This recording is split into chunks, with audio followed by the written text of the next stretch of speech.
రక్షణ సిటీలో జరుగుతున్న వరుస చావుల్ని సూసైడ్గా కన్ఫర్మ్ చేసి పోలీసులు కేసెస్ని క్లోజ్ చేస్తుంటారు.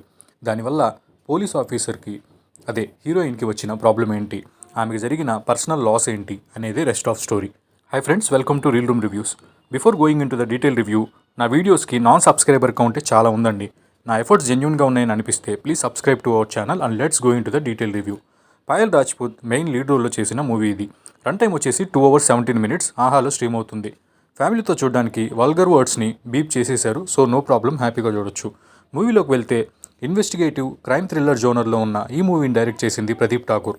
ఈ మూవీని ప్రొడక్షన్లోనే చాలా ఇయర్స్ ఆపేశారని చెప్పని తెలిసింది. మూవీ ఎలా ఉందో చూద్దాం. ప్లస్ పాయింట్స్ మాట్లాడుకుంటే యాక్టింగ్ అండి.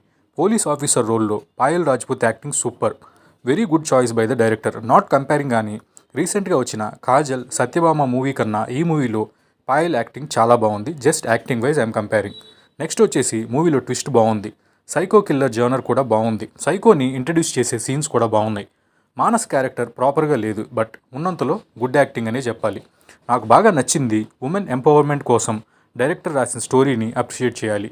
లాస్ట్లో ఈ టాపిక్ మీద పాయల్ రాజ్పూత్ చెప్పే డైలాగ్స్ అయితే చాలా బాగున్నాయి. బీజిఎం ఓకే బాగుంది. మైనస్ పాయింట్స్కి వస్తే విలన్ సైకోగా మారే రీజన్స్ అయితే చాలా సిల్లీగా ఉన్నాయి. Not convincing at all. ఇలా అయితే ఇంటికి ఒక 2 సైకోలు ఉంటారు కదా అనిపించింది నాకైతే.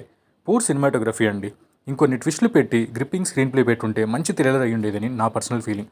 మూవీ వర్డిక్ట్ ఏంటంటే 0 ఎక్స్పెక్టేషన్స్తో చూస్తే పర్లేదు, నచ్చుద్ది, ఎంజాయ్ చేయొచ్చు.